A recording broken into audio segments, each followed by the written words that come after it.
It's always good when it works. Exactly. All right, let's get started. Welcome to the GRadulting Workshop Series. My name is Debbie McCutsky, and I'm the coordinator of services and programs for graduate student legal aid. I use she, her pronouns. Simone Durham, she's a graduate student on our staff. She's also with me today, and she will help to ensure that things go smoothly. So good luck, Simone. We're happy to see everyone who's joining us on Zoom and those who are watching the recording. If you are considering homeownership, then you're in the right place.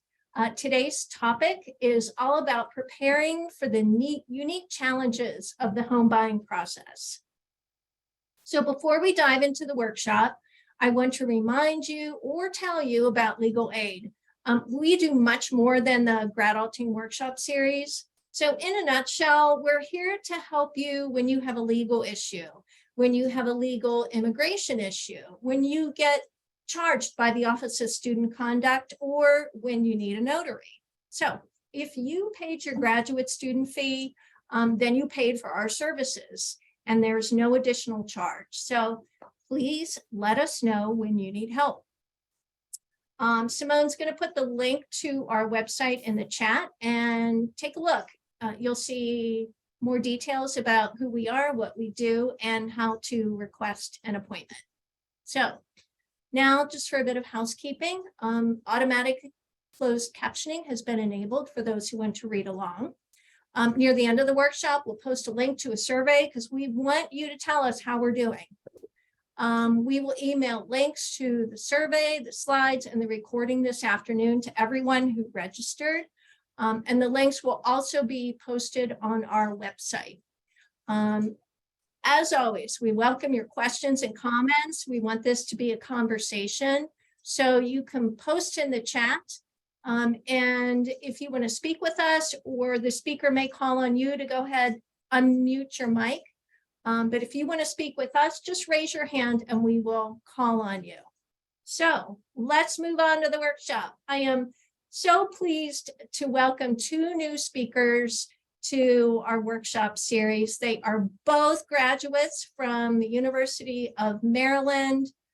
Let's welcome first Oren Luke. He is a realtor with Fairfax Realty Premier.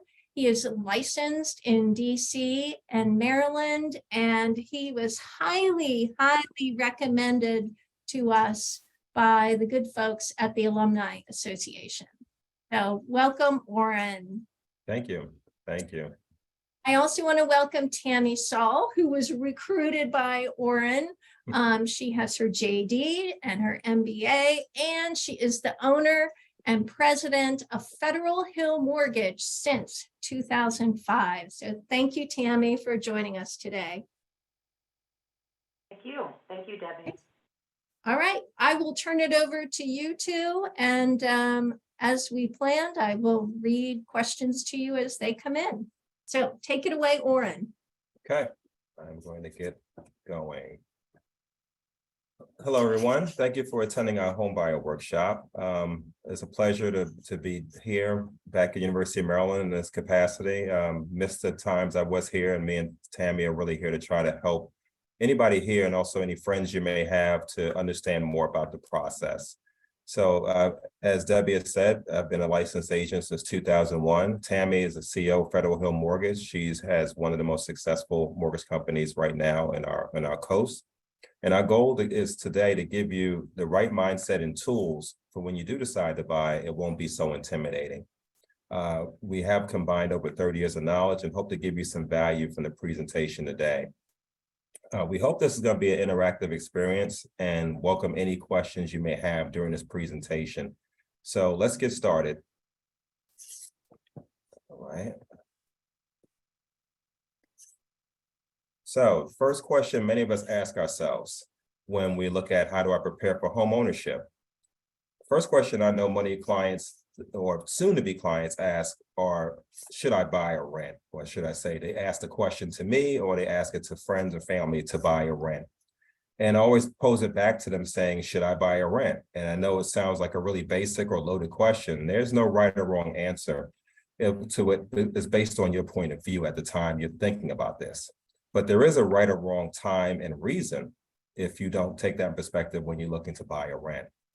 You can do research on Google or YouTube, and that would give you information, but most likely you have information overload. As we know, there's so many articles and things to look over. And I wanted to share with you what I believe are key factors to consider when making this choice. I'll give you a summary of each of both options, the pros and cons, and the home buying process. Tammy's going to discuss evaluating your finances and the loan process for buying a home. So let's get into renting advantages. And renting gives you a lot of advantages due to larger inventory. And here are the most common ones. Greater flexibility in property type or living arrangements. So you can choose a home, apartment, basement, or loft style, whatever you desire or intrigued by. You can also decide if you want to live by yourself or share a space with one or more people to be budget friendly. You also have access to more locations. So if you prefer to be close to a metro, more suburban or rural area, need a place with parking, or prefer a high rise, these are all examples of that. No maintenance or repair costs. If something breaks or doesn't work, you just have to call a landlord to fix it. No real estate taxes at all. And lastly, ability to move in a shorter time period. You're not locked into an area that you decide later on you really don't like or it doesn't work well for you at all. So those are the advantages in a nutshell. There are others, but those are the common advantages I always tell people in renting. Now we go to renting expenses. These include a security deposit, which you need when you sign a lease to cover wear and tear on the rental unit. Also, it's usually equal to 1 month of rent. You also have your monthly rent, which you know when you sign your lease, what you agree to. You typically, renter's insurance is something a lender may require, or you may want to have renter's insurance to cover your own items while you're renting a property. Lastly, possible utilities are an expense. I've seen cases where you have to pay some, all, or none based on the lease and based on the terms of who you rent with. Now, outside of these expenses, there are other factors that can impact you as a renter as well. And you should be aware of these. And one of them is rent increases. These typically happen every 1 to 2 years. And believe me, they do happen. I'm a landlord myself and I practice my rent increases, so I know others do as well. Secondly, you can have a bad landlord and who's unresponsive or refuses to make repairs, which can put you at a very contentious relationship with your landlord. You can have bad neighbors. They could be noisy, disruptive, or lack cleanliness, which bring more problems. Or another thing that happens a lot of times has happened, especially in the DC area, the owner wants to sell. And now you must start your process all over again with looking for a new place to go. There are homeownership advantages, and there are key benefits to homeownership, and you want to maximize them, which you'll see coming up, which the first is tax benefits. Now, homeowners can deduct mortgage interest, property taxes, mortgage insurance or PMI, home office expenses if you operate a business in your residence, and also discount points, which are used to lower interest rates on a loan to reduce your income taxes. And you have to remember something when you start to get into the world and start to advance in your career. It's not what you earn, but what you keep after taxes truly determines what your net income is. And a single mid to high income earner usually pays a lot in taxes because they have no write-offs. These tax benefits can be used to reduce your taxable income and increase your annual net earnings. You should talk with a licensed CPA on how to maximize these benefits and see how they work for you in your situation. Secondly, homeownership advantage is investment potential. There are 2 parts to this that I always tell my clients. You have the appreciation and growing home equity, which over time, your mortgage payments will reduce the principal owed and increase your equity. When property prices rise, in addition, this also adds to your equity in your home. So for an example, if you have been in a home for 5 years and prices have gone up 5 or 10% in that time, you would capture the equity from the higher value and the reduced mortgage balance. You can then borrow against your equity later after it has increased. Another way of using an investment potential technique in buying for homeownership is house hacking, which is kind of a popular term, but it really is renting part of your home, a room, and or basement to give you additional income. And applying this to reduce your mortgage payment, or using this for principal-only payments to start reducing the mortgage balance owed even faster. Now, back when I was starting, we didn't have a lot of these tools, which you have today, like Verbo and also Airbnb, which make it even easier to actually do house hacking and also make a much better return than how it was when before these even platforms were available.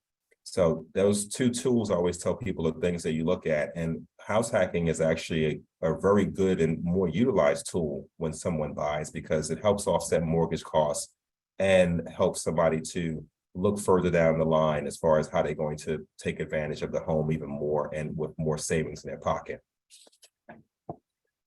Another homeownership advantage is predictable payments. So regular mortgage payments with a fixed rate mortgage can help you budget for the future and or investments. You also have the freedom from anticipated rent increases if you're on the other side, which I talked about earlier. So next one, you have freedom to renovate.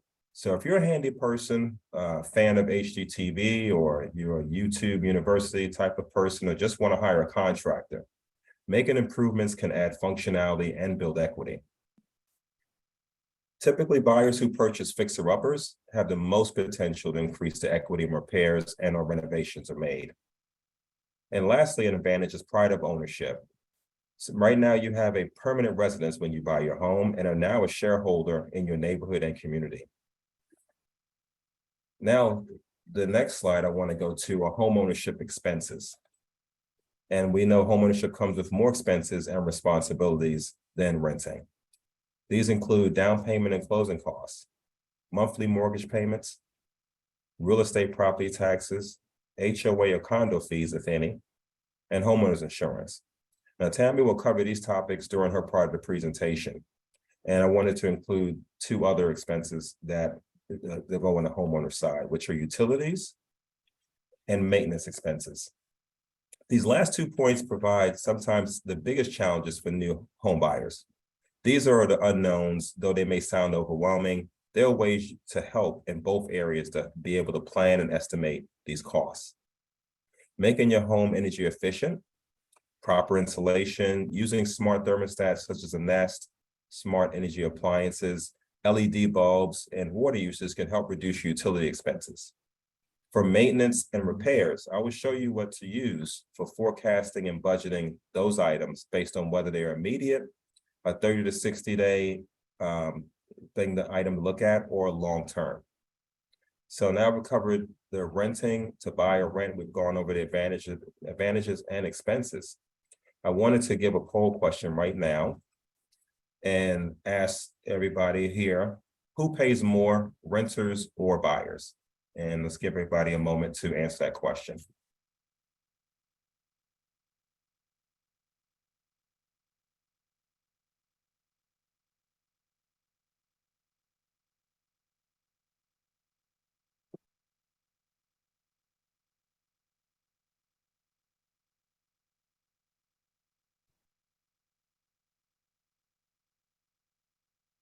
Okay, there's the results, Oren. Okay, thank you. All right, so we see people are thinking of home buying, I see. So we have 4 out of 5 saying renters pay more, and we have 1 out of 5 buyers pay more. So that's it's good to know that. You can also go on NerdWallet, which is you can go online and find that to find out as well what they calculate for you. I always say that there are costs and benefits to both, that you are paying, it's not so much paying more, you're getting that much more. You're not really getting anything out of renting after a while. So let's go on to, are you ready to buy? Now, when you're ready to buy, you need 2 key people, the lender and a real estate agent. You cannot really get any process started without first going to a lender and having a real estate agent to work with hand in hand. And here's some things to keep in mind when you're ready to start. You should have this question in your mind: why do you want to be a homeowner? And I hope you're considering some of the advantages and seeing how they can benefit you and be a powerful wealth building tool. Secondly, how long do you plan on living in the area? If you plan on being in an area for at least 2 years, chances are you probably will be there for 5 or more. Life is funny that way, and I'm an example of that. When I bought my home, I thought I'd be there for 4 years, and 23 years later, I'm still there. Look at home prices in the area. So you should always look at what homes are selling for to get a sense of what to expect for your money. So you're not so surprised when you get to the process of ready to buy and talk to a lender, that you're shocked by what the prices look like in the market if you've been looking at them already. You should also have your finances in order. And what I mean by that, these include having a stable income, you're looking at job security, reserves in the bank, savings for a down payment. You also, in addition, want to prepare for additional costs. Those include maintenance and repairs, as we talked about before. You also have furnishings. That can include furniture, decorations, staples, such as dishware, flatware, kitchen appliances, you name it. And this is one of the items I always tell my clients to be careful of overspending too quickly. And remember, you're not renting anymore and have time to accumulate some of these things. Okay, so I wanted to go to my second poll question. Should I consider buying if I will be in the area less than 5 years?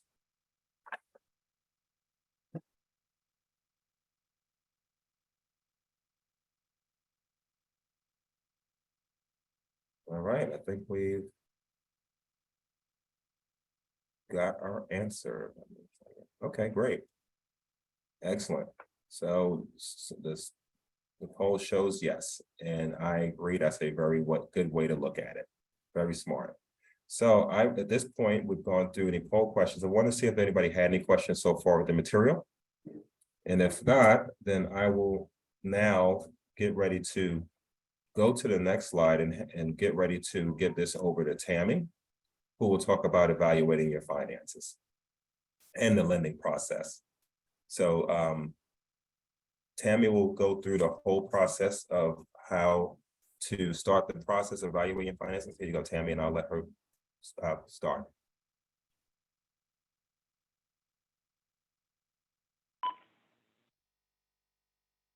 Hey, can you see me?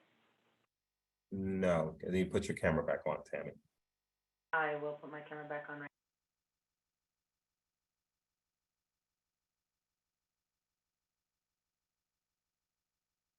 All right, there I am. Hi, everyone. And you can hear me as well, Lauren? Yes, I can. Okay. So I like to start with an introduction. And Oren, you did such an amazing job. I've been in the industry for 17 years, and I just learned some things from Oren that I did not know about how things work from the real estate agent side, so I appreciate that learning experience. Just to introduce myself, I know some kind things were said already, but I am first and foremost a University of Maryland alum. I graduated from the University of Maryland Law School in December of 2001, which feels like yesterday, but I guess that's almost 21 and a half years ago now, right? I graduated from the University of Maryland Law School. I also have my master's in business. I started my mortgage company in 2005, and I am currently the owner-operator of Federal Hill Mortgage here in Baltimore City, but we cover all of Maryland, Virginia, DC, and PA. So I'm told that I'm the mortgage expert of the tri-state plus area, and it's really a pleasure to be here today to share with you, soon to be first-time home buyer, on what it looks like from the financing side. I know most people that call me for the first time to get pre-approved for a mortgage, they don't know what questions to ask. They don't know what they should know, what they shouldn't know. They're scared, and so what we do is we demystify that, and that's my goal for you today, to just walk you through what it really looks like when you start the process of, hey, everything that Oren made sense, now I'd like to buy a home, what's that first step? So that's a little bit about me that you see there on the screen. You see where I went to college as well. I've been here locally in the area for a very, very long time. So Oren, if you can go to the next slide. So how does it all work? Really, the first step when you decide I'd like to become a homeowner is really just having a conversation with a loan officer. That's all it is. You're not having to collect all your documents. You're not having to, have perfect credit, have a lot of money in the bank. That's a common misnomer. Many people buy homes for the first time. They delay the process because they think they need to have all of these things perfectly in place. You really don't. The best way to start is to just have an initial conversation with a loan officer. I'm a loan officer. I have loan officers who work for me.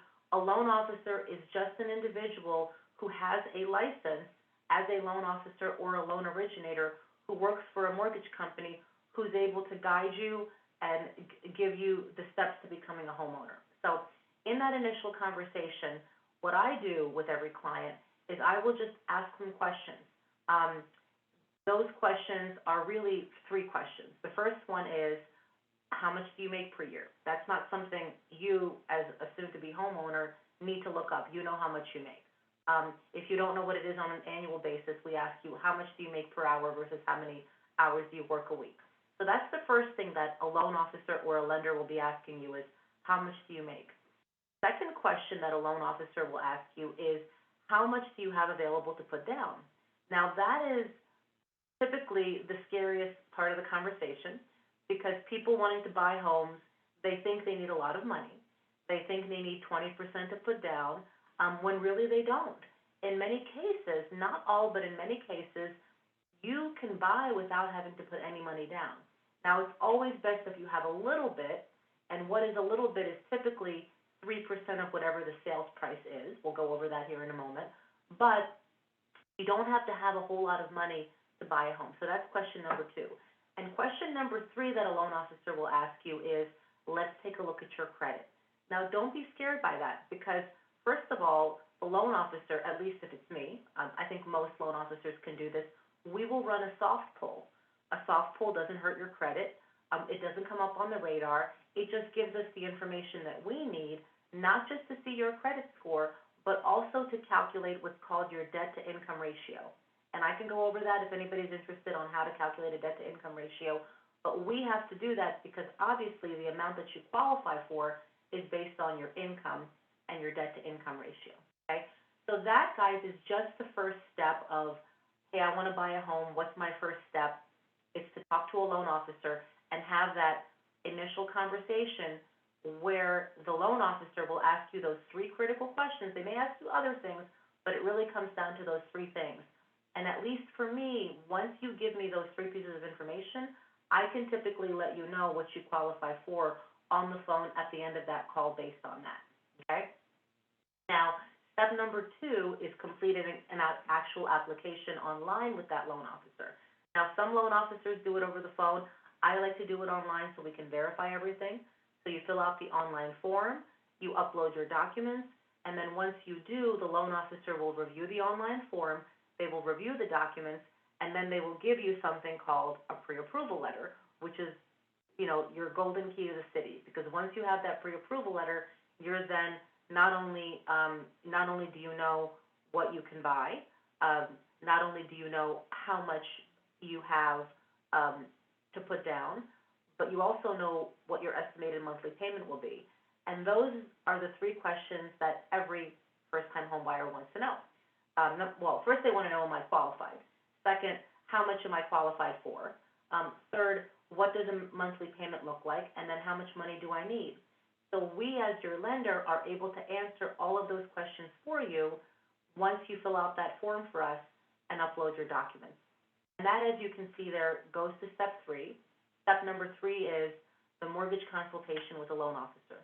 Now, most of my clients, once they fill out the form, once they upload their documents, they don't just want an email with a, congratulations, you're pre-approved, here's your pre-approval letter, here's all the information that you need, but they also want to have a conversation with the loan officer.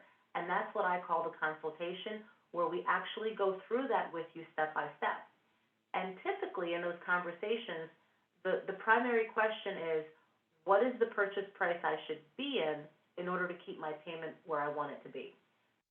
Most first-time home buyers, they do qualify, believe it or not, for more than they actually want to pay.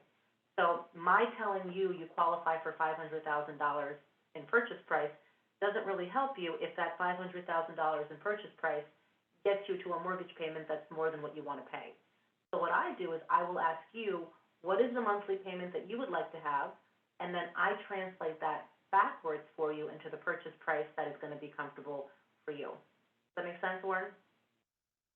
So if we're going to go into the next slide.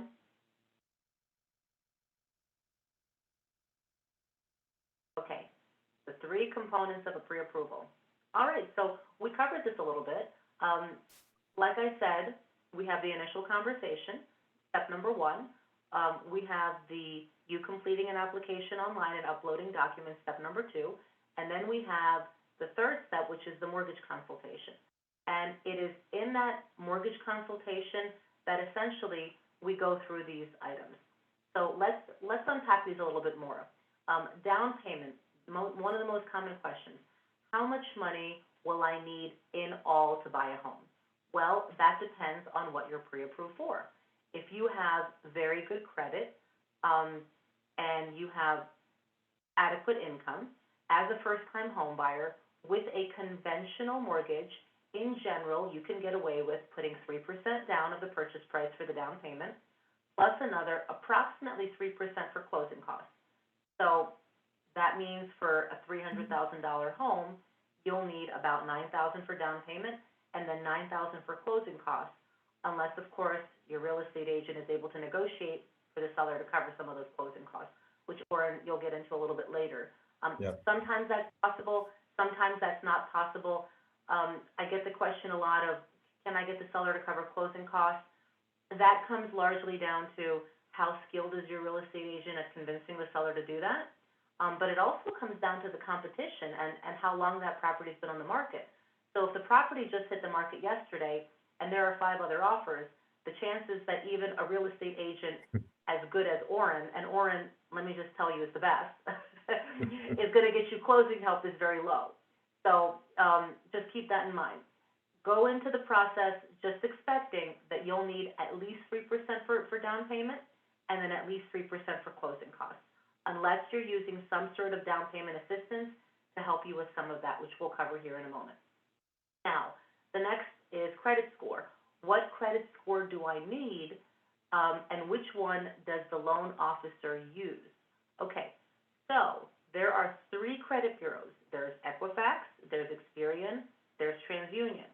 Everybody, for the most part, has 3 credit scores. So when a lender says they are running your score, they are running what's called a tri-merged credit. And a tri-merged credit gives them 3 credit scores. The loan officer must use, this is not their choice, but they must use the one that comes in the middle, the median score, not the average score, not the high score, but the median score. So when they pull from 3 repositories and they see a 680, a 700, and a 720, naturally that loan officer must use the 700. And that 700 score will control the loan product selection, the interest rate. Interest rates are obviously lower with higher credit scores. So that's what the loan officer must use. Now, the other question you see here is, what if your credit score is not high enough? Well, that's why we go through the pre-approval process. When I look at someone's credit, let's just say their credit score is under 620. 620 is generally what we like to see. It doesn't mean you won't qualify under 620, but let's just say you have a 589 and for other reasons you're not approved. Well, there are certain things you can do to boost your score. The loan officer will give you some advice on what to do. But if there's a lot of work to be done, let's just say your credit score is in the low 500s or high 400s, that will typically be outside of the scope of what the loan officer can advise you on. That's typically something where you're going to have to get a professional credit repair company to help you with, okay? And then the last question that is the most common question that we get, and that is a component of the pre-approval, is how much money do I need to make, okay? The answer to that question is there is no number that you have to make, but whatever it is you do make is what is going to drive your pre-approval, okay? So let's just say you make $100,000 a year. That's an easy number to use. If you make $100,000 a year, the way a lender will look at it or a loan officer will look at it is they say, okay, you make $100,000 a year, that means your monthly qualifying income, everything in mortgage is monthly. Your monthly qualifying income is $8,333.33. I just knew that off the top of my head, right? So that's your monthly qualifying income. your mortgage payment and all of your other monthly recurring expenses generally can't be more than 45% of that, okay? So that is why we run the credit. We take a look at the credit to see what are the other monthly recurring expenses. That is typically a car, student loans, even if they're in deferment, we have to count them to a certain factor, credit cards. So in an example of somebody who makes $100,000 a year that has no other debt, let's just say your student loans, you have no student loans, your car loans are paid off, have no credit cards. In that example, your mortgage payment can technically be as high as 45% of the $8,333.33. To give you an example. So that's how a lender determines your qualifying amount.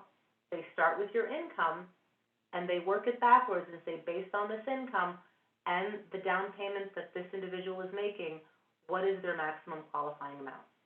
Okay? So next slide, Oren.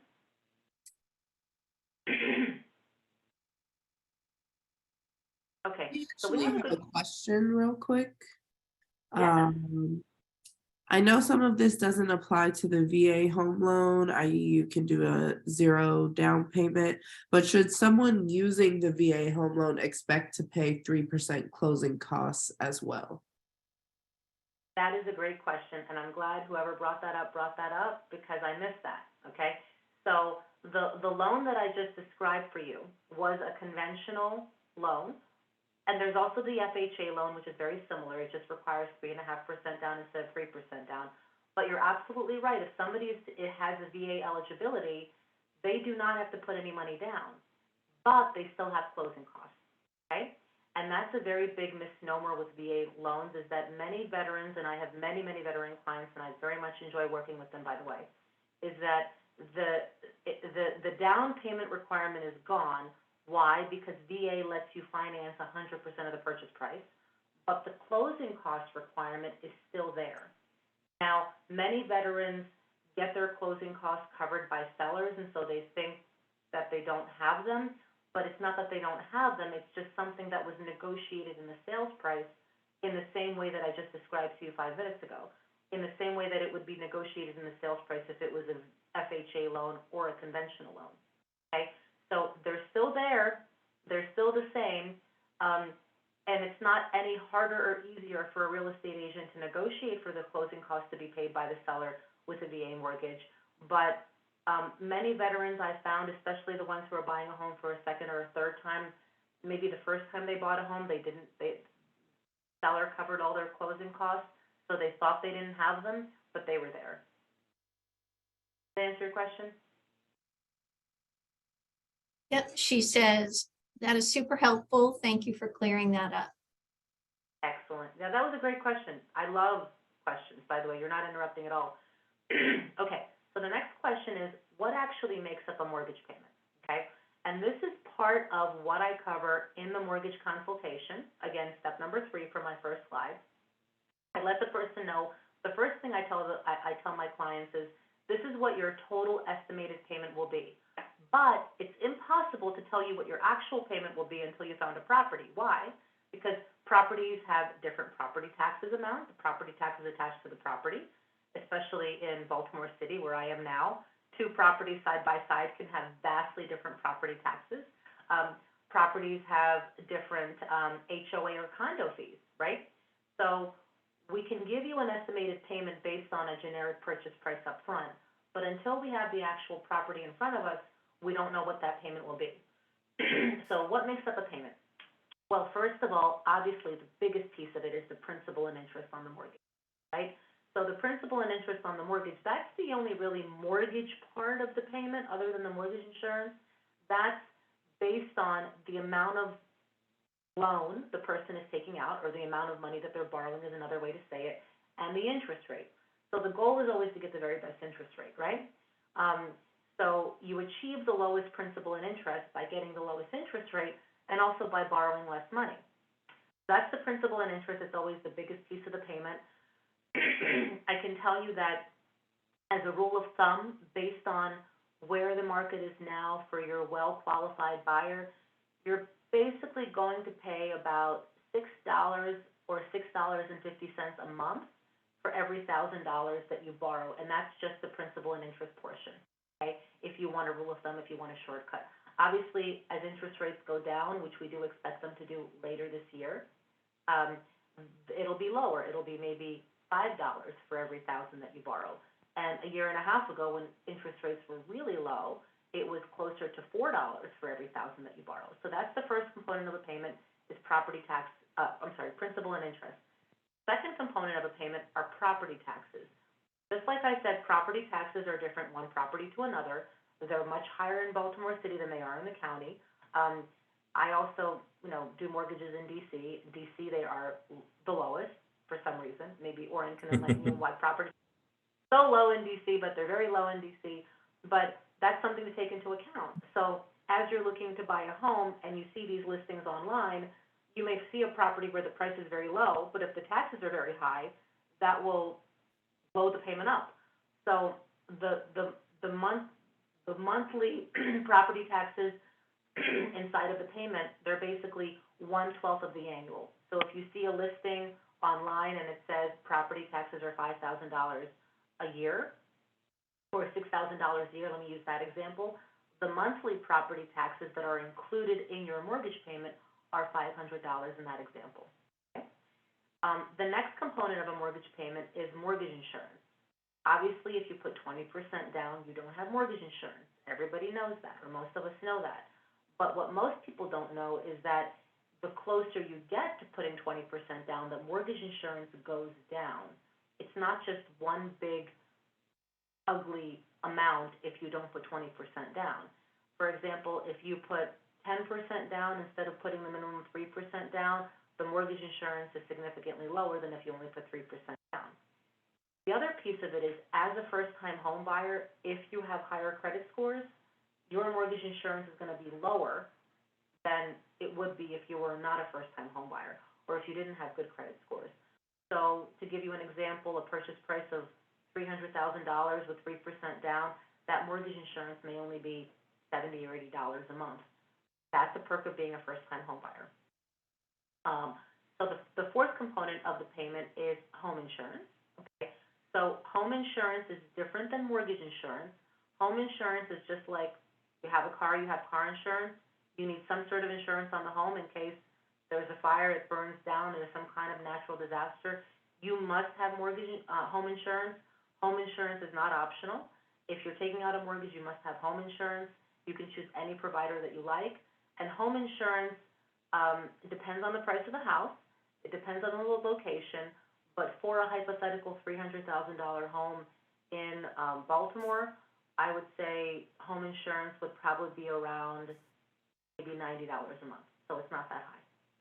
And the last component of a payment is the HOA, or the condo fee. Obviously, that does not apply if you're buying a row home in Baltimore, right around where I am now.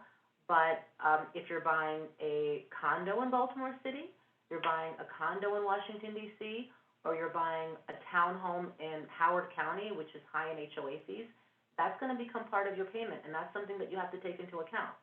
I just, a couple days ago, had somebody ask me for a pre-approval letter for a $425,000 condo on Massachusetts Avenue in D.C., and the condo fee was $1,200 a month, which I had to, let my client know, and of course, she quickly decided not to buy that condo. But you can imagine, a condo fee of that nature, that's unusual. You usually only find that in D.C. or maybe on the waterfront in Baltimore City. But a condo fee is something to be taken into account.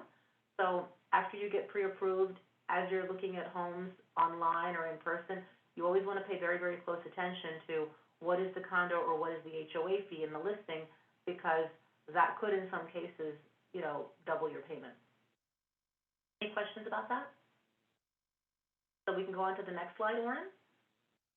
Okay, so what are the perks of being a Maryland first-time home buyer? There are three. I've already mentioned the second one, but I'll mention it again. The first is that as a first-time home buyer in Maryland, you are, and by the way, this is not just first-time home buyer at all. If you've owned a property in another state, you're still considered a Maryland first-time home buyer. And as a Maryland first-time home buyer, you are exempt from state transfer tax. So what does that mean? That means that the closing costs are lower. So remember in the beginning slide, I told you you have 3% for down payment, maybe 3% for closing costs. Well, it reduces that 3% for the closing cost to maybe 2.5% or 2.75% in certain areas. So it makes the closing costs lower. The second is that you have lower monthly mortgage insurance. So your payment will be lower because that component of the monthly payment, the mortgage insurance, is lower than what it otherwise would be.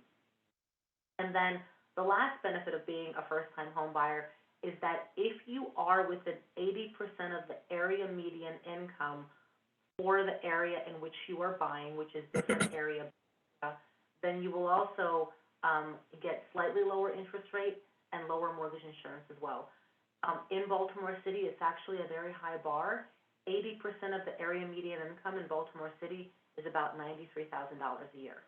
And most people do make, especially first-time home buyers, young first-time home buyers, typically do make less than that coming right out of school. Go to the next slide, Lauren. Excuse me, Okay. Tammy, I have a question. Do most states have first-time home buyer programs, or is that really unique to a certain region? What do you think? So when you say first-time homebuyer programs, are you referring to, Debbie, what we just discussed, or are you referring to this next slide, like the assistance? Or both? I guess both. Thank you. Okay. So I'm glad you brought that up because it gives me an opportunity to make the distinction. Many people, they call me and they say, I want a first-time homebuyer loan, right? When really there are two worlds, distinct worlds of first-time homebuyer benefits. First world of first-time homebuyer benefits is what I just discussed, which applies to all first-time homebuyers, well, in Maryland at least. I don't know if it applies to states outside. I'm only licensed in Maryland, Virginia, D.C., and PA. I can tell you Virginia, D.C., and PA, they don't have it, the exemption from state transfer tax. Maryland does. Outside of the 4 states, I don't know because I don't practice there. But that's the first world of first-time homebuyer benefits. It's the exemption from state transfer tax. It's the lower monthly mortgage insurance. It's the being within 80% of the AMI, that world. Now, the other world of first-time homebuyer benefits, and some people get both, is this right here that I'm explaining here. It's the down payment assistance, and that's typically what people mean when they ask for first-time homebuyer benefits. Now, down payment assistance is just assistance in some way, shape, or form, whether that be a grant, whether that be a loan, to help that first-time homebuyer cover some or all of the 3% down payment or 3.5% down payment, or in the case of VA, 0 down payment, so you don't need it there, and or closing costs. That's what down payment assistance does. It's assistance to help them with one or the other. Now, in the case of a VA mortgage, I know we have somebody on the call here who is a veteran. In the case of a VA mortgage, if you don't have to put money down anyway, because it's 100% financing, naturally that's what the VA mortgage is, and the seller is covering all of your closing costs because your real estate agent successfully negotiated that, down payment assistance is a moot point. You don't need it, right? Because you're not putting any money down and your closing costs are covered. But let's just say, in most cases, people do have to put money down, and they also have closing costs. So down payment assistance does help bridge that gap. Now, the pro is that it will help certain people achieve home ownership faster. That's because they don't have to, in that case, save up the money to do that, right? The cons, and this is a con that I just want to bring up because it's very, very much misunderstood, is that for many of these down payment assistance programs, like the Maryland Mortgage Program is a very popular one. There is the Chenoa grant. We have many grants internal here to Federal Hill Mortgage. There are many grants and we offer them. Interest rate on the mortgage is higher, and you have to know that going in. And I advise all of my first-time home buyers, if you do not need to use down payment assistance, let's not use down payment assistance, because in most cases, but not all, the cost of using that down payment assistance long-term is higher than the benefit. Okay? There are a couple of exceptions where there is no cost that I know of, and I'm not the down payment assistance expert, but I will tell you the two exceptions that I know of are, number one, in Baltimore City on the livebaltimore.com website, there's something called Live Near Your Work. So that is free down payment assistance, no strings attached. And there is also something called the trolley tour, which used to be an in-person, you get on a little bus and you travel around to houses and you get, you get picked from a lottery and you get money. That also doesn't have any strings attached to it, but in my experience, all other down payment assistance programs out there, for the most part, do carry a higher interest rate. Okay. So, Oren, is that my last slide, or is there more? Okay, so I'm gonna turn it back to Oren. I always say the lender is the boring part, the realtor is the fun part. The realtor gets to talk to actually getting a home. So I'll turn it back to you, Oren. Thank you, Tammy. And I wanted to just let everybody know that one thing that Tammy, I hope that when you get in this process, you may learn, if you don't call her first, but she should be the first person you call, is that there are a lot of people in our business. And unfortunately, there's some people who don't have the same amount of integrity, or also don't think along the lines of looking out for the things that you should be thinking about yourself, because the process could be a little overwhelming. And so when you have somebody that's asking you these questions and keeping you in line, it makes the whole process go down much more smoothly. And so when I know I have somebody coming from Tammy, I know the person has been prepped and educated to a point where now I'm just helping this person find a home, and we move forward from there. So the buying process. So once you come from Tammy, she's got you pre-approved, she's worked the numbers, she sees, and you actually know what you can afford to get. Now you look for a real estate agent. And why do you want a real estate agent? And many people say you don't need one, but I'm a firm believer that you do need a real estate agent, because you need somebody who knows real estate contracts and law, first of all. And you need to know how to negotiate, and you need an agent to negotiate in your best interest, and that can coordinate all the parties, all the different parts of a contract to close on time. This happens after you have an offer accepted or ratified, and time is always of the essence after you get an accepted offer to complete any items you have in your contract. You don't want to have where you don't complete any contingencies or they expire, and I'll go into what contingencies are a little bit later. But here's some items to definitely know about when in the buying process. You want to be firm with your budget. Tammy went through that very clearly earlier. And I always say, be prepared for unexpected expenses. So what I mean by that is, when you have your budget and you know these things going in, your unexpected expenses, which I usually go through with my clients, is that they're called POCs. We know them as paid outside of closing, which those are inspections. Those are other items that you would have to look at and be prepared for, because you're going to need those items to move forward with the process. You also want to create a list of must-haves. And this is also, say, your essentials list. So you want to have your home type, number of beds, number of baths, backyard parking, etc. Anything that you must have, you should be on this list. And this is what I would do as an agent to make certain that when you see a home and it's a great home, I'm going to bring you back to, but does it have the must-haves for you? Because sometimes we see a home, or a client sees a home and are overwhelmed with how the home looks and forgetting that their must-haves aren't in the home. Another part of the buying process, I always tell people, areas and amenities preferred. Do you want to be by like a metro, school, shopping, family, you name it? You want to make certain that these are items that you have in the beginning, because you're going to be looking at a lot of homes. And if you don't have this started with to go back to the reference, you can actually make a decision that later on you regret.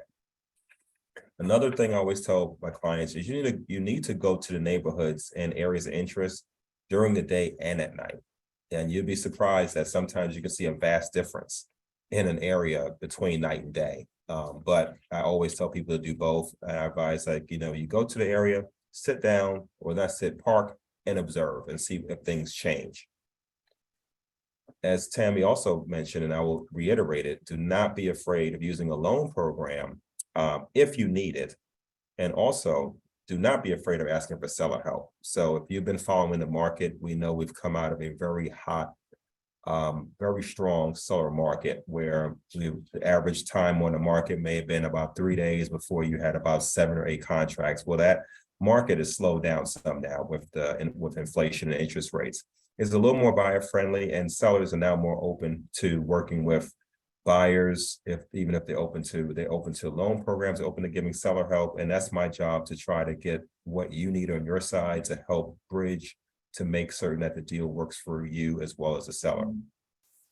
And lastly, I always tell people, do not get discouraged if your offer is not accepted the first time or even the second or more. This can happen, and the first time, I always recognize it does feel like a gut punch when you put your best foot forward. But remember, there are a lot of homes out there, and it's not uncommon for a property to come back on the market. And this is why it's very, very advisable to go to a strong lender, because most times, me in the business, I know on my side, you usually find if properties come back on the market, the number one thing typically is financing. And because of they've gone to, or they have not had a really good prep and also a process of going through financing, a lot of buyers end up not going through the financing, or it falls through, and then the property ends up coming back on the market. So I think that we can go to the steps of the home buying process. I've tried to simplify these as much, but there are a lot. So let's go through them.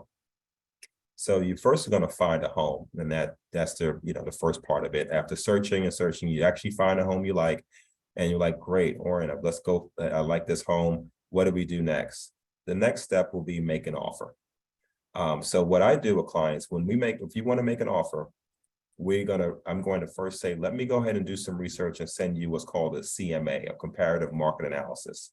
What that is that I'm going to find out what the value is of that property based on comparable properties. Why is that important? Because most times you have to really have the research and the data to follow up, and also be aware of what your offer should be. And that's my job, to make certain that I am telling you and advising you, showing you that, listen, if this property is listed, say, at 350, but the last 3 properties that match it to bedrooms, bathroom square footage, all sold for 305, then I would tell you it's not advisable to give an offer at 350, knowing that we have this data here. So that's what I would tell you, and we would make an offer accordingly with it. I also can tell with that if people have actually asked for closing help, and it's a normal thing for that area where sellers are asking for closing help, to see if that's something you would need, and we create the offer and start to tailor what we need to offer from there. All offers consist of an earnest money deposit. You also have your lender letter, which is definitely the most important part, and your purchase and sale agreement. Offers contain property information, terms of the offer, and include contingencies, which are very important. And if you don't know what contingencies allow one or both parties to legally back out of a real estate contract if certain conditions are not met. These are your lifelines when you have a contract, and they're very important. These can include a home inspection, appraisal, termite inspection, and other contingencies. They do have time limits when we write them in a contract, and you have to complete them in the time period, or you have no recourse or further negotiation on those contingencies. But a contingency, by definition, and also how it's applied when I work with clients, we write an offer. These are ways that if you find out things that you were unaware of, then you have a way of coming out of the deal and not feeling like you're forced into something. So the next step after that is your offer is accepted, which is called a ratified contract. Now time is of the essence to fully perform all parts of the contract. This is also then sent to the lender and the title company. They both get copies of it. I would send you a copy of your ratified contract so you have it for your records, and I would send one copy to the lender and the title company. We've heard from Tammy today. The other party that you will see at the closing part would be the title company. What title companies do is that they're actually a party that represents the contract, and they go through a title search and review the ownership chain of the property.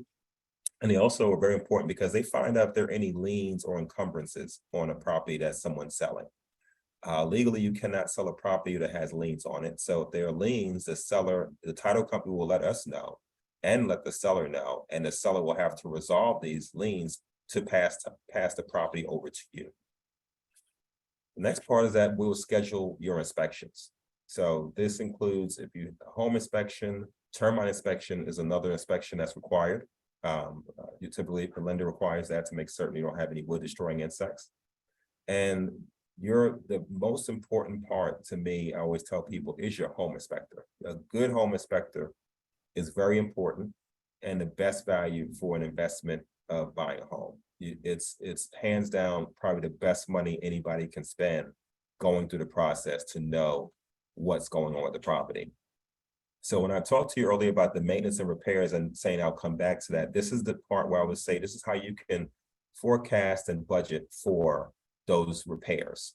When you have a home inspection company come out, and I always advise the clients to be there with the home inspector to ask any other questions. They prepared a report for you of the entire home from roof to foundation, noting any issues that are deficient, noting issues that are fine.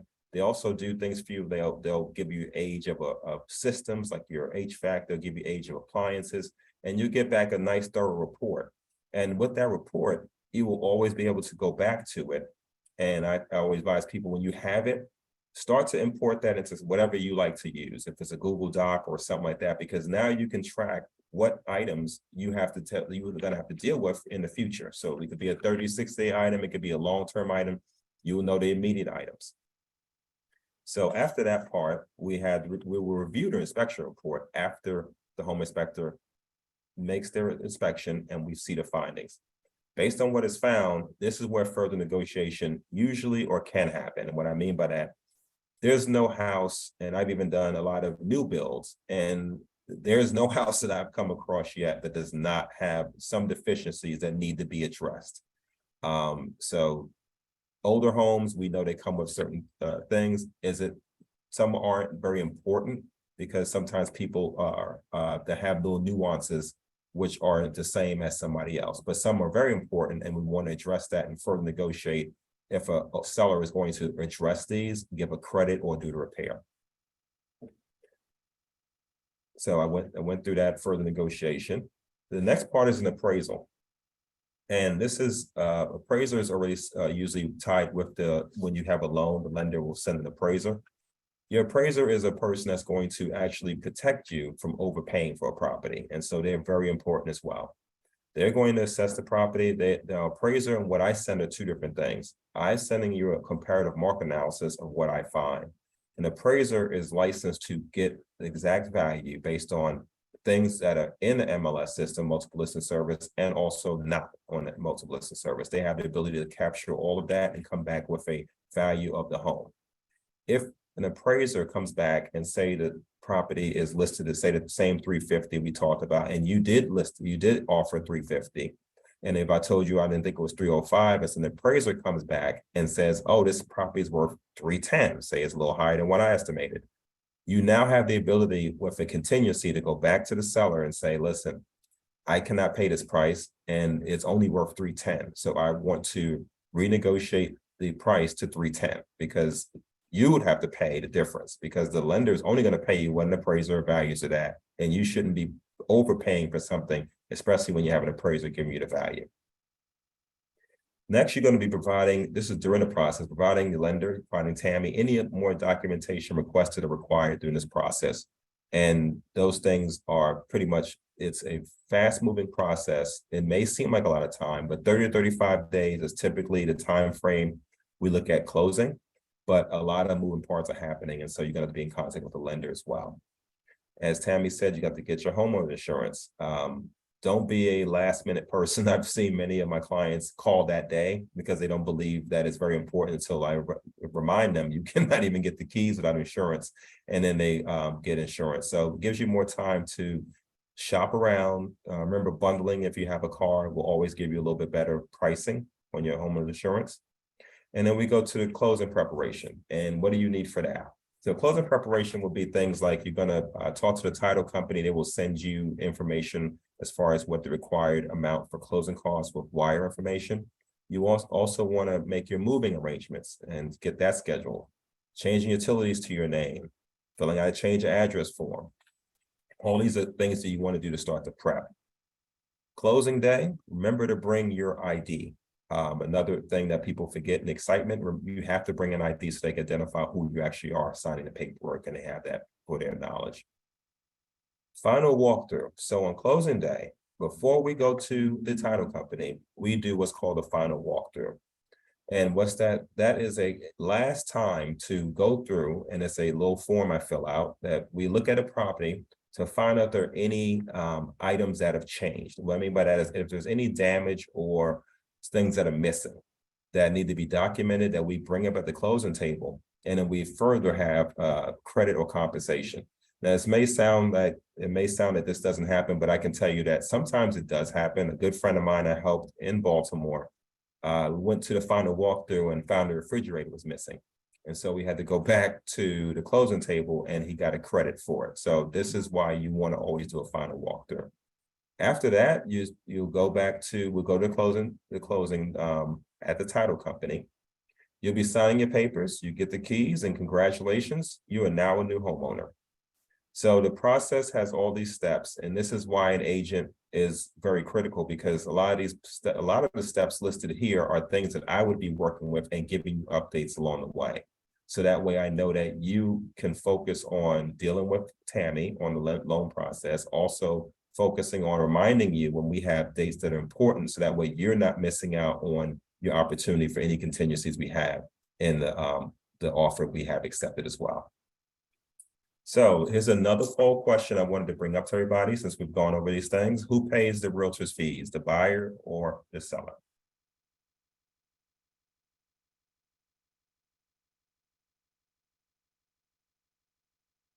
Okay. Great. So excellent. So the seller. Typically, the seller pays the realtor fees. So this is why is another important reason to have an agent, because you're having somebody else pay for his or her expertise, and you can't get better than that. So I go to the next slide. And why is owning a home important? So we've gone over a lot of these topics, and I just wanted to try to come back and summarize. So I say that it provides housing stability. What I mean by that, rental prices have risen greatly in the last 2 years, and rental prices will keep on increasing. Regular payments provide that stability and allow you to budget for other things such as more savings or other wants. I'm sorry about that. Okay, the next step is a great tool for tax benefits and building personal wealth. In my opinion, and what I've seen, and few investments I've seen provide the amount of options a home can, especially for wealth building. My primary home and other primary home owners seen that over time it's outperformed other investments, it's outperformed my stock portfolio, and it gives me more flexibility in other ways to earn money from it. It is a long-term investment, and over time you accumulate value, but the tax benefits along with the wealth building is very unique to real estate. Also, there are many use cases when owning a home. So you can you can live in a home, you can rent out a portion of your home, and you can also have a dedicated space for a business in your home all at once if you choose to. Or you can just live in it and not break it out that way. But these are options you have when owning a home. You have even more tax benefits if you sell your home. So the slide we had with the poll of should you look at, would you in less than 5 years, the requirement for having a capital gains tax benefit is living in your home 2 out of the last 5. So if you buy a home and in 5 years and in 3, you plan to be there 5 years, and you've lived in it for 3 or 2, actually, as the standard is, you actually now have a tax benefit of avoiding capital gains, have an exemption, I should say. So you're allowed $250,000 of capital gains for a single person, and if you are married, you're allowed up to $500,000 for a capital gain exemption, which is very powerful, because if this is a tool that you want to move on and go somewhere else, you have the ability to do so as well. So I just wanted to thank everybody for this, and thank you for coming. Thank you for engaging with me and Tammy. We're both hoping that you found some value in here, and just wanted to open up if you have any questions. So we do have one question already. Can we work with more than one lender and get the best interest rate competitively? You want to take that one, Tammy? Is that a question for me? Okay. So, I like that question, because it gives me the opportunity to, explain to you the distinction between a mortgage lender and a mortgage broker, okay? So if, you have to know who you're speaking with, okay? If you are speaking to mortgage lenders, then yes, you need to speak to more than one mortgage lender so that you can compare interest rates across multiple lenders, make sure you're getting the best, right? But even if you're doing that, it's not just interest rate, it's service and it's product and it's execution, right? So, I will, in full disclosure, I was just texting, with another real estate agent. They were telling me their client has a pre-approval letter from Quicken, Rocket Mortgage, and their pre-approval letters aren't worth the toilet paper they're written on, you know, so, just keep that in mind. But more importantly, the lender versus broker distinction, a lender only has access to the products, to one rate sheet, one menu of products, and that's all that they can offer you. So naturally, if you're speaking with lenders, you should speak with multiple lenders to make sure that you're getting the full menu of what's available. Now, on the other hand, if you're speaking with a mortgage broker, the mortgage broker has access to those lenders for you. And that is ideal because you only speak with one person, and that mortgage broker will shop rates out across multiple lenders, will shop products out across multiple lenders, will advise you on what's best for you. The mortgage broker represents you, the mortgage lender represents the bank. So I am a mortgage broker, you know, and I have been a mortgage broker for 17 years. I have a mortgage lender's license. I have the ability to lend out federal home mortgage money, and I frequently do. But if you're working with a mortgage broker, and you're working with a good mortgage broker who's honest and who's going to represent you the way that they should, then you absolutely do not need to speak with anybody else. And in fact, it will hurt you if you do, because your credit's getting run more than one place, and also it's going to confuse you because different people have different ways of explaining things. And I can't even tell you how many times people have come to me after they've spoken to 5 other lenders or brokers, and then I've broken it down for them very cleanly, and they say to me, well, that was different than the way that other person explained it, or that was, you know, the other person told me X, Y, and Z, and Q. Why are you telling me something different than what they're telling me? And I tell them it's because the person before me didn't have my experience, it didn't have my knowledge, and probably was wrong. So that's not a fun conversation to have with a first-time home buyer. And as a first-time home buyer, you want to keep yourself, you want to keep the distractions out. It's emotional enough going through the process. And I remember buying my first home in 2004, before I even got into this industry. I was an attorney with an MBA, and it was confusing even for me. So part of the lender's job, part of the loan officer's job, I believe, is not just to guide you through the process to make sure that you're in the best mortgage, but to keep things as easy and compact as possible. So that's accomplished by just working with one person, a broker. And I'll add to that. I'm sorry, go ahead, Sammy. No, go ahead. Okay, I was going to add to that and say that, you know, when I have clients, the biggest thing when you're starting, especially a person looking to buy your first home, agents all know who they want to work with because they know who's going to deliver for their clients. And so if I have a client that comes to me, and they may even have, and I've had this before with Tammy, because me and Tammy worked together for years.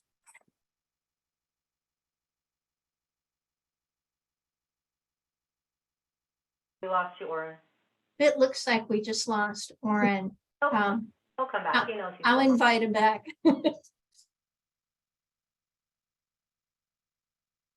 Okay, well, while we wait for him to come back, the next question is, do you think there is as much to be gained in condo, this might actually be a question for him, but condo ownership as home ownership, and do the same benefits apply for condo owners?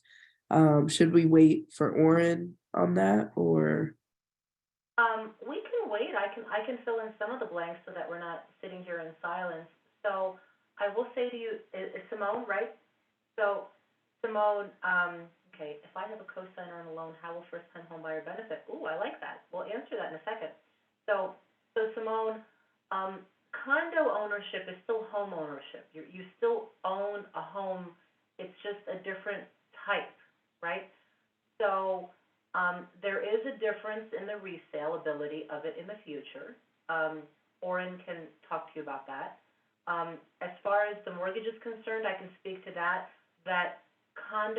buying a condo does carry a slightly higher interest rate. And that's simply because condos are considered higher risk on the secondary market. But otherwise, and the other consideration if you're buying a condo is that if the kind of mortgage that we approve you for is an FHA mortgage as opposed to a conventional, because, those are the three questions. Is it, the three types of mortgages we didn't get into because there's only so much time in the presentation.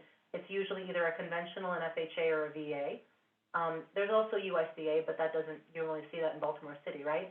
But if you're a VA or an FHA and you're buying a condo, then the condo itself must be VA or FHA approved. That's something that you very much have to watch out for in considering the distinction between buying a condo and buying a non-condo. Oren is back. So, Oren, we had a question Sorry about for you that. about, that's okay. We had a question for you about condos Simone had, and part of her question was mortgage related, so I answered that piece as we were waiting for you to come on. But maybe, Simone, you can repeat the question. Yeah, sure.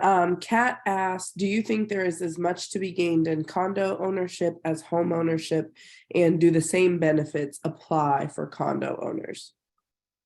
Good question.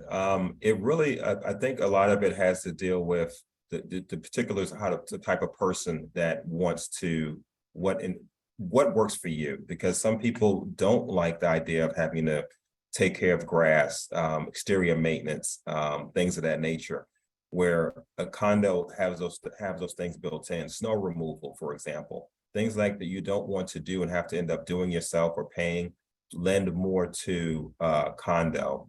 Home ownership, you do have more general maintenance issues.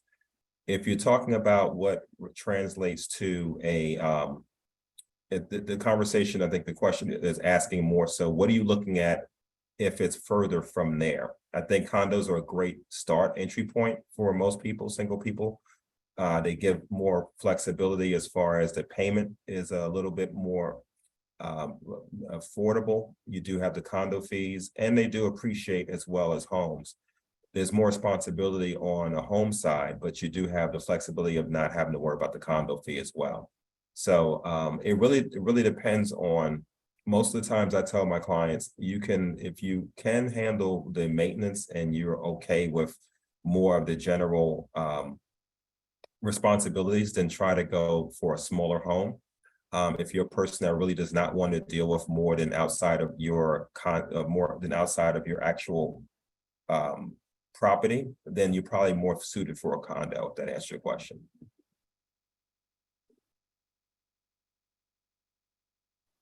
Okay, great. And then the next question that came in was, if we close a 30-year loan now and say get a good salary bump and can afford to pay more, is it possible to convert that 30-year loan to, let's say, a 20-year loan? It is not possible just to convert it, right?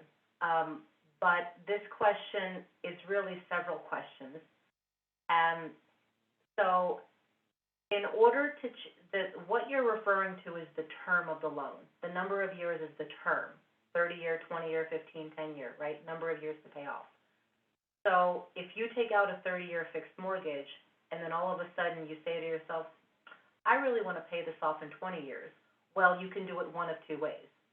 The first way is, and neither one of those ways is conversion. There's no such thing as conversion.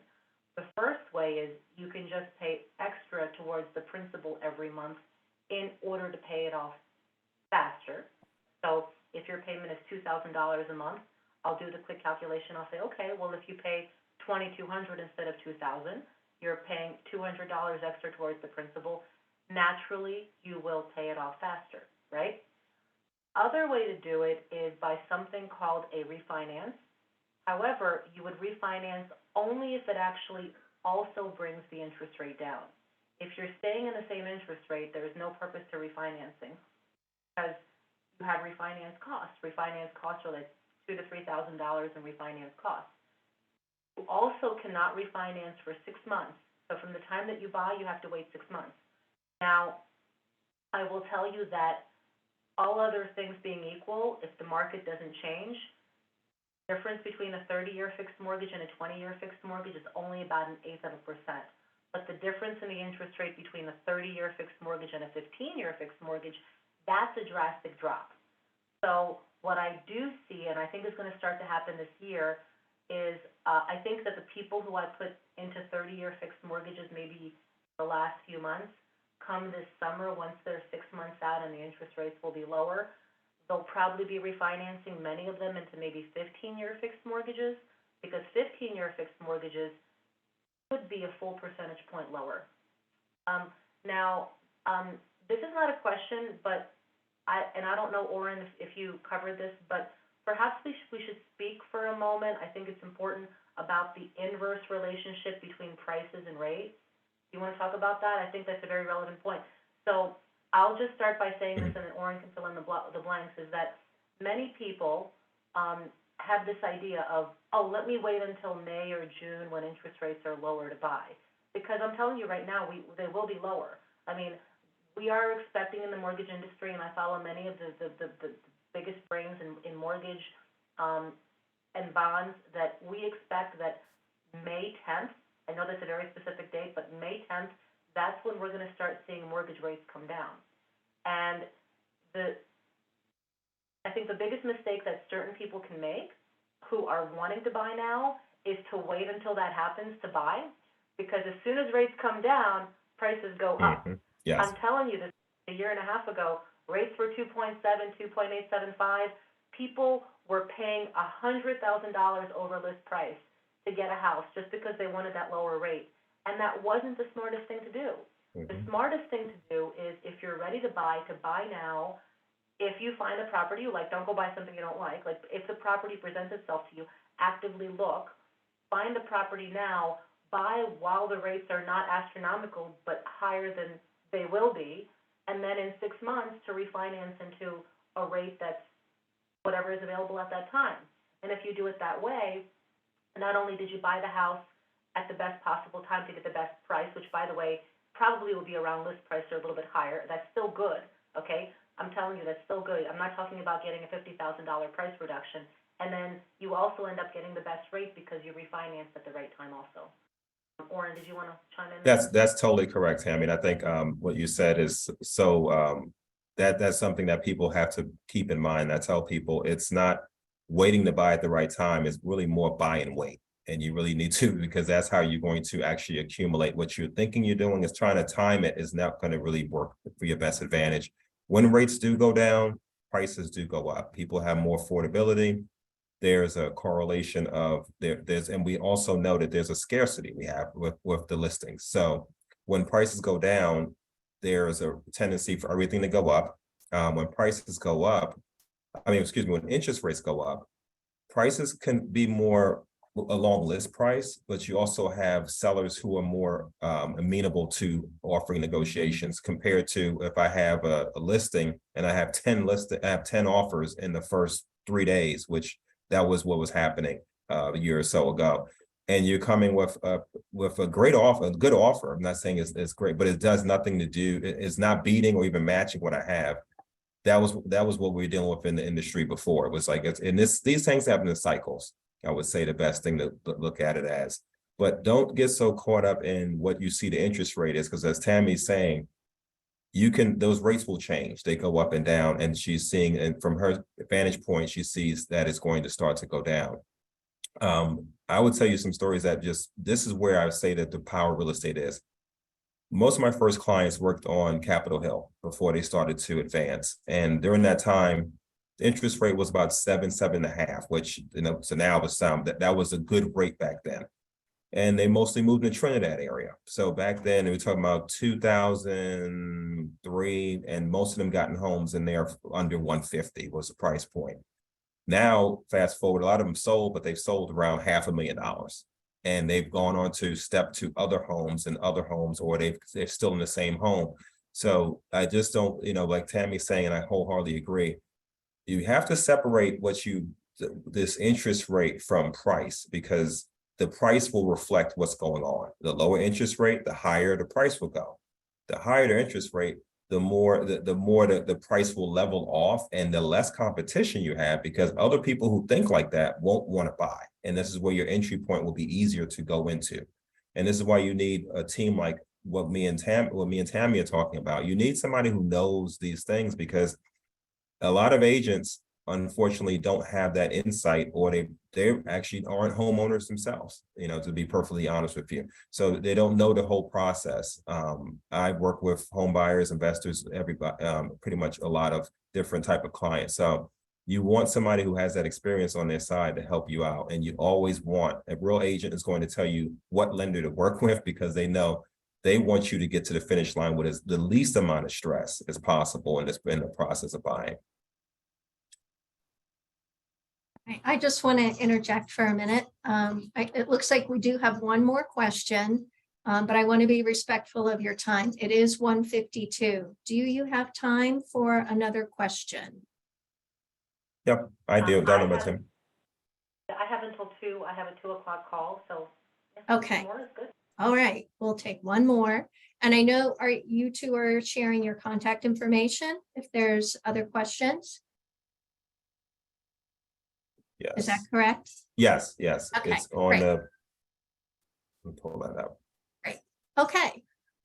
So Simone, I'll just give them the next question. If I have a co-signer on a loan, how will first-time homeowner, where did it go? Homeowner benefit and tax benefits be applied? So if I have a co-signer on a loan, how will first-time homeowner benefits and tax benefits be applied? Okay. So, question is whether the co-signer is also a first-time homebuyer, right? So if there is a co-signer who, and by the way, you would only get a co-signer if you don't qualify for enough on your own, just to be clear. Those are the only cases where a co-signer doesn't make your credit score higher. If you have low credit scores, a co-signer isn't going to help you. But where a co-signer will help you is, let's just say, and I have this frequently, people who are right out of school who haven't found a job yet, they'd like to buy a home and their parents will co-sign. It's because the parents' qualifying income is added to their qualifying income to help them qualify, right? So if the co-signer is also a first-time home buyer, then the only thing that you lose by adding the co-signer is that perhaps it pushes you collectively over the 80% of the area median income, so you lose that little bit of a benefit. But otherwise, you preserve all of the other benefits of being a first-time home buyer. If the co-signer is not a first-time, Marilyn, not a first-time home buyer, what that does is it will make it so that if it's a conventional mortgage, you won't be able to put 3% down, you have to put 5% down. And then the mortgage insurance per month, you'll also lose that. It's going to be a little bit higher. So you do lose some benefits, but not all of them. You still have some of them. And it also depends on whether the co-signer has owned a home before. Now, as far as the tax benefits, the good thing is that when you have multiple people on a mortgage, which is what you're talking about, when you have a co-signer, that 1098 tax form that you get at the end of the year, it's the tax interest, the deduction document you get in the mail that lets you write that off on your taxes, will have both of your names on it. So both of you, either one of you can claim 100% of the tax write-off. You can split it 50-50. It could be whatever it is that you agree to, but that's really it. So if you do have a co-signer, perhaps you should just have that discussion with him up front, saying, listen, when we get that 1098 tax form at the end of the year, we're going to split it 50-50, or I'm going to keep all of it, or whatever that agreement is. Maybe it typically comes down to whoever makes the more money takes it, because they benefit most from the write-off. All right. Thank you, Tammy. All right, we're going to give you both a break. You've been talking a lot, but Wow, what a comprehensive, excellent overview of what you're getting yourself into when you're thinking about buying a home. It was so great to have you both, brand new speakers with us today. I hope you'll consider coming back again. You both are highly qualified, and it was really a pleasure. Thank you for joining us today. Thank you for having us. We had a great time. I had a great time. It's been great. Good. Yeah. Thank you, Simone, for being in the background and helping with the questions. It's always good for us to spend some time together. Come back here next Thursday, not Tuesday, but Thursday. We will have a workshop on preparing your taxes. This one next Thursday is for international students. The following Tuesday, February 21st, we will have a session on taxes for domestic students. Sounds like fun, doesn't it? So please complete the post-workshop survey. Simone put it in the chat. If you want a reminder about workshops and what's coming up, sign up for our weekly e-newsletter. And that's it for now. Have a good week. And as always, let us know how legal aid can help you. Bye. All right. Bye, everybody. Thank you.